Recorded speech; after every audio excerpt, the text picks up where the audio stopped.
What was once one turned into three. Reconnecting with our family, a safe space to speak authentically. We raise our cups, unifying as three. We bring freedom in community, random thoughts and golden nugget treats.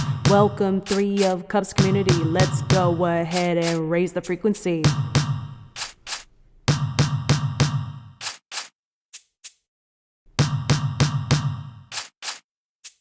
Experiences that we then experience, which is why self-awareness and the practice of it, and then the practice of self-responsibility are so important.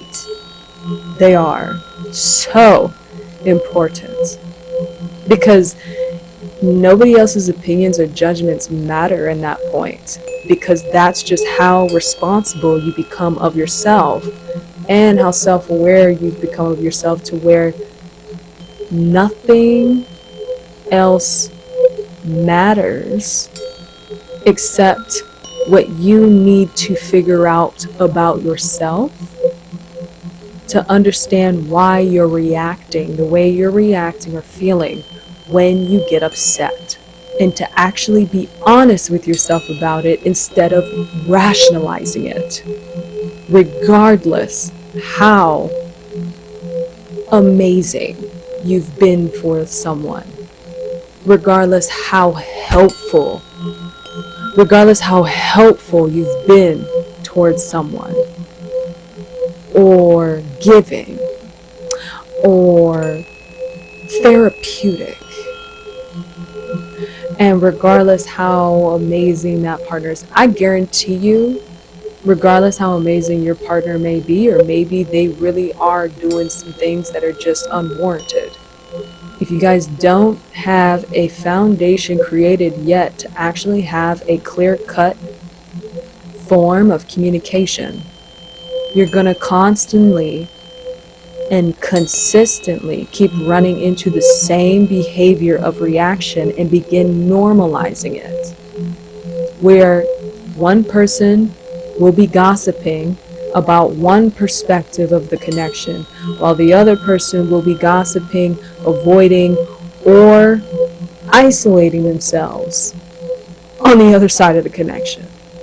Because a lot of the time there's no comfort in sharing the real roots of what's going on here, because there isn't comfort created yet to sit with yourself between the two, which then reverts to people in a connection finding people outside the connection to vent and talk to about a relationship that's meant to be kept between the two of you. Let's get into that too. If you're venting about your own relationship to other people and you're asking for advice, those people are not going to know the connection and the type of relationship you have with your partner. You will.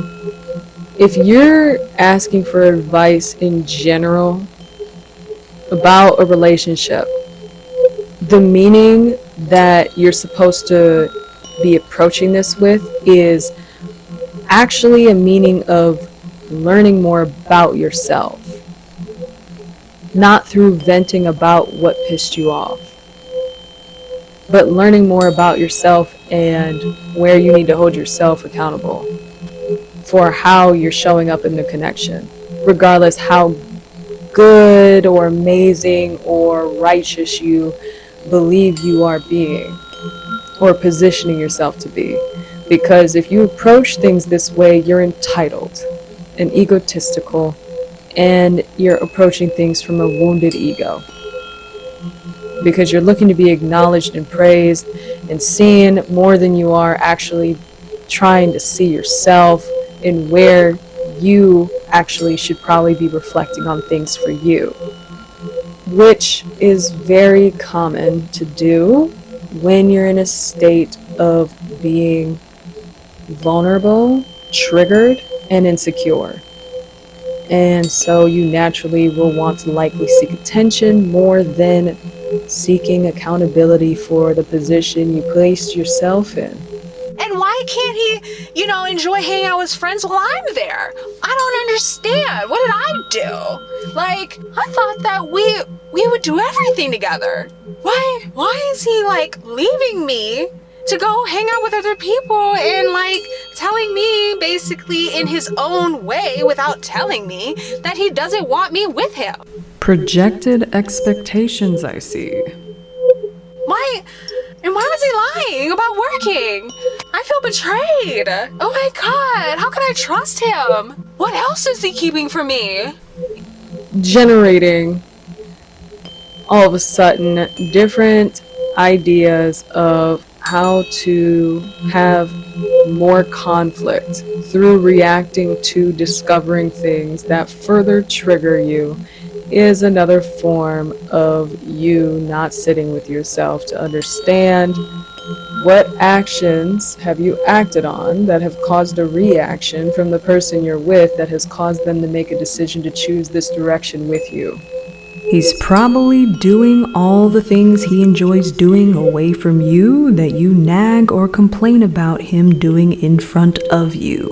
Oh my god! I'm spiraling, okay? I am spiraling right now! What do I do? Spiraling in this part is losing control. You don't feel like you have control over something that you don't know how to communicate or talk about, because all you know how to do is create conflict. And the current way you're approaching things with creating conflict through the types of conversations you're having more than just communicating is causing the same repetitive action of avoidance and not talking with a sense of openness, but a sense of guardedness, where there's not going to be really things changing, just more things suppressed and hidden, the way that the partner is showing up now in the connection with her.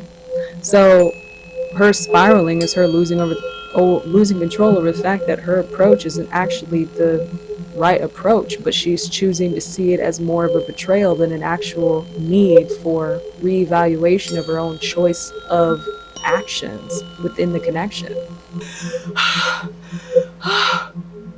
Keep in mind, if you're in a connection and you're nagging someone about habits or traits they show up to do that has nothing to do with you, and it's them just being themselves, they're going to find a space that allows them to show up and do those traits that they still want to do for themselves, instead of wanting to be told what to do by someone else. That includes you. Doesn't matter if they're your partner or your friend. They're going to find a space that they feel safe enough to still show up as the version of themselves they want to be. You choosing to nag and complain about habits they do because you're worried about them is not actually benefiting them. It's encouraging them to continue the habits that they've developed and hang on to them a lot tighter. They already know you're concerned about them, but you attempting to try to change them through the habits that they feel they want to do in that moment, it then turns into you becoming the problem again, if you see yourself being someone that does that. So naturally, they're also going to avoid you and not tell you a lot either in regards to that, which means you're going to have a further disconnection from your partner if you don't let them just be them. Once again, if you do not let them just be them, you're going to have a further disconnection from your partner because you're busy nagging and complaining about habits they're doing that you should just actually let them do for themselves and experience, because they will then not feel safe enough to actually be themselves around you if they're constantly nagged about habits they do, even if you don't like them. Just because you don't like something doesn't mean that they should stop doing something if they don't want to stop.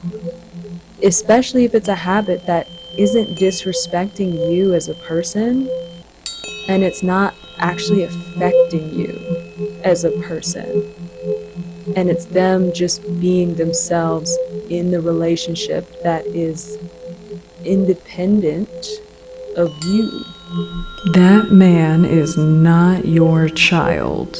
Not to mention, the other days of the week, when he gets home from work, he goes into the man cave and is gaming for literally the rest of the night and does not consider that I want to have a conversation just to connect.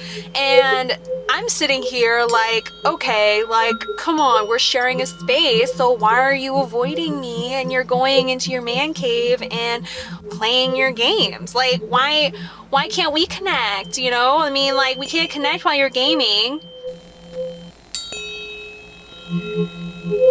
So, she steps into the topic of the fact that when her partner comes home, he goes into a space he's created for himself to enjoy himself in the home he shares with her. And she expresses in her own way how that triggers her as well. So, recognizing that this is also something to look at, because if it bothers you that your partner is going into their own space to chill and be with themselves in the house you guys share, and you're seeking to try to connect with them when it's clear that they're just wanting to have time to themselves. Coming up on 3 of Cups.